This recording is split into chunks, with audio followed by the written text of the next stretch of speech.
bisnis itu nggak hanya 1 bulan atau 2 bulan, tapi butuh bertahun-tahun. Ya, jangan pernah putus asa. Jatuh bangun itu biasa. Tingkatkan rasa percaya diri, konsistensi itu yang penting. Dari usaha itu maka akan mendapatkan hasil yang memuaskan. Ketika teman-teman mau belajar bisnis, tekuni itu.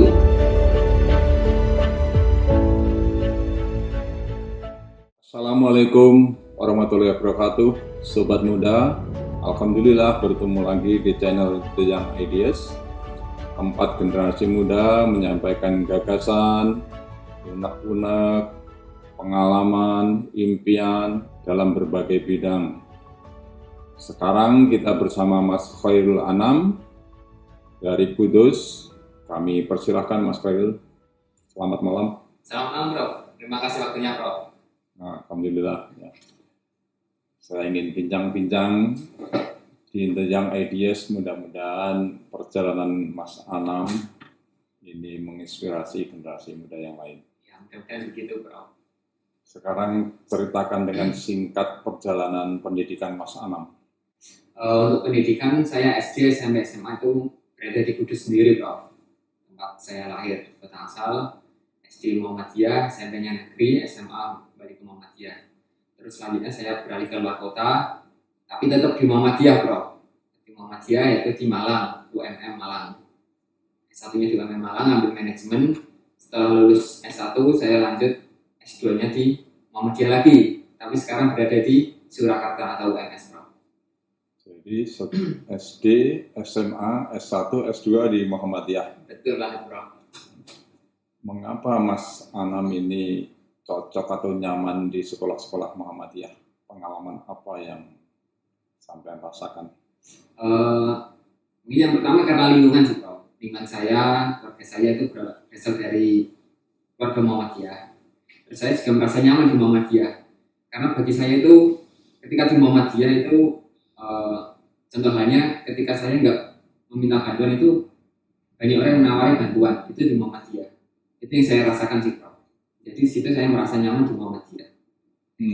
Jadi merasa nyaman di Muhammadiyah karena orang-orangnya ya. Betul banget, Bro. Dan juga di Muhammadiyah ini membantu saya sih, Bro. Jadi di S1 itu saya juga mendapat bantuan dari Muhammadiyah sekitar 50%, dan di S2 ini juga mendapat bantuan dari Muhammadiyah juga, Bro. Bantuan maksudnya? Bantuan biaya pendidikan, Bro. Oke. Bagaimana ceritanya? Katanya sudah mulai merintis usaha sejak S1 ya? Betul banget, Bro. S1 itu saya merintis usaha di bidang pariwisata, Bro. Bidang travel.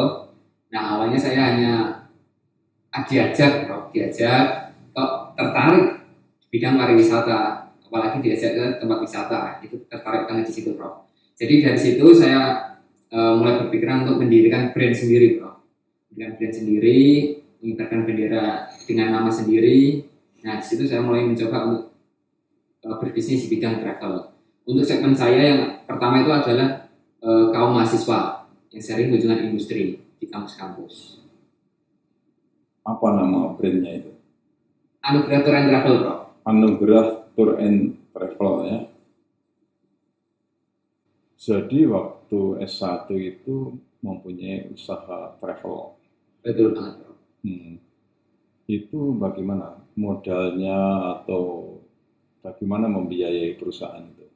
Untuk modal sebenarnya awalnya itu nggak terlalu banyak, Bro. Modal itu hanya untuk proposal, pembikinan proposal, dan itu nanti disebar ke setiap fakultas atau setiap organisasi.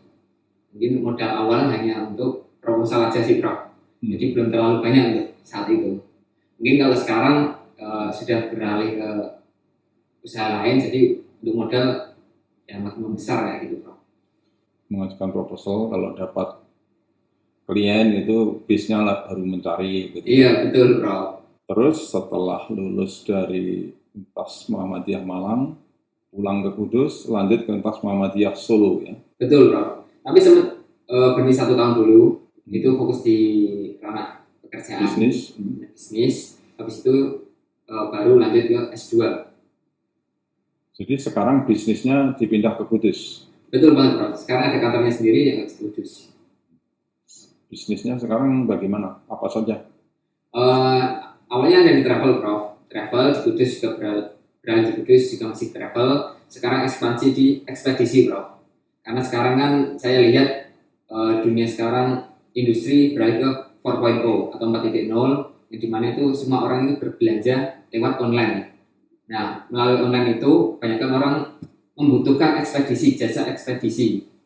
Nah, dari situ saya berpikiran, wah, kayaknya kok masuk ini usaha ekspedisi gitu, Bro. Jadi berkembang karena bisnis ekspedisi online ini meningkat, kamu merintis bisnis ekspedisi ya? Iya, betul, Pak. Berapa orang yang sekarang memperoleh pekerjaan atau manfaat dari travel dan ekspedisi ini? Untuk travel sendiri ada 15 orang, Bro. 15 orang. Sedangkan yang di kantor, yang di ekspedisi itu ada 5 orang, Bro. Jadi 20 orang, Bro. 20 orang ya. Ya itu besar sekali. 20 orang kalau anak dan istrinya satu keluarga 4 orang sudah 80 orang. Menolong 80 orang. Kalau kita membayar zakat, mengentaskan 20 keluarga itu sangat berat. Tapi dengan memberi pekerjaan itu memungkinkan. Jadi ini diam-diam bermanfaat sekali. Terus selama pandemi ini bagaimana, kan travel menurun ya? Selama pandemi, ya benar banget, Prof. Travel mengalami penurunan karena adanya larangan pemerintah, dilarang berkumpul, begitu juga tempat wisata. Jadi travel saya sempat vakum 1 tahun, Prof. 1 tahun, terus sekarang hanya bermain di open trip, jadi untuk umum. Awalnya itu segmennya di sekolah-sekolahan, Prof. Sekolah-sekolahan, saya masuk sekolah-sekolahan, rombongan saya itu dari sekolah-sekolahan, tapi sekarang sekolah belum masuk, jadi mainnya di open trip untuk umum, Prof. Tinggal berapa persen usaha bisnis selama pandemi? Mengalami penurunan sih, Prof. 50 ke bawah ada, Prof. Untuk yang travel. Tapi kalau untuk yang ekspedisi, alhamdulillah mulai peningkatan karena selama pandemi ini juga banyakkan orang berbelanja lewat online sih, Prof. Terus selama pandemi ini pegawai travel itu dirumahkan atau bagaimana? Ada sebagian yang saya alihkan ke ekspedisi, jadi bagian marketing yang membantu saya untuk bidang keagenan. Nah, mungkin ada sebagian yang dirumahkan, Prof. Tapi sekarang sudah mulai beranjak naik grafiknya karena pemerintah sekarang sudah mulai membuka untuk perizinan pariwisata, Prof. Oke. Apa yang dilakukan oleh karyawan yang dirumahkan ini? Karena ini kan sifatnya juga tidak ada kontrak ya, sifatnya kan betul. Harian atau bagaimana. Apa yang mereka lakukan?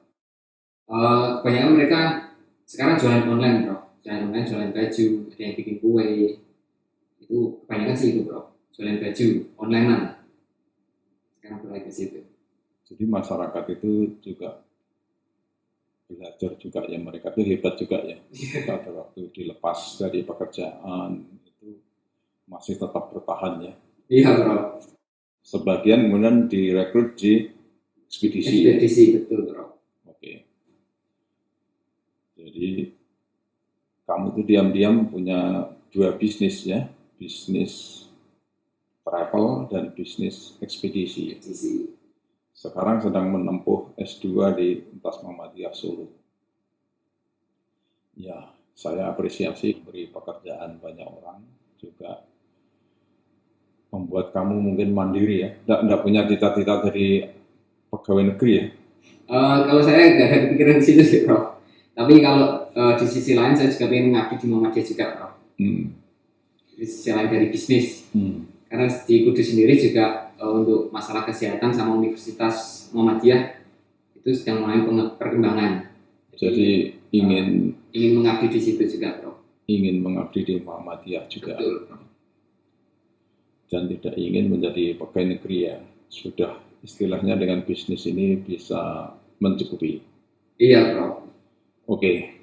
Sekarang beri saran kepada generasi muda kalau merintis bisnis, menurut pengalamanmu bagaimana? Ya. Kan pasti ada jatuh bangunnya ya? Iya, Prof. Untuk teman-teman generasi muda yang sekarang menekuni bisnis itu nggak hanya 1 bulan atau 2 bulan, tapi butuh bertahun-tahun. Ya, ketika teman-teman mau belajar bisnis, tekuni itu. Ya, jangan pernah putus asa. Jatuh bangun itu biasa. Nah, tingkatkan rasa percaya diri, konsistensi itu yang penting. Nah, yang dari usaha itu maka akan mendapatkan hasil yang memuaskan. Untuk pengalaman saya sudah sering mengisi acara-acara seminar untuk generasi muda, untuk bagaimana memotivasi, bagaimana untuk memulai sebuah bisnis, untuk bagaimana menyusun masa depannya. Dan situ juga saya bikin sebuah buku, judul bukunya itu Langkahkan Kakimu. Nah, buku itu juga menjelaskan bagaimana cara kita meraih mimpi, bagaimana cara kita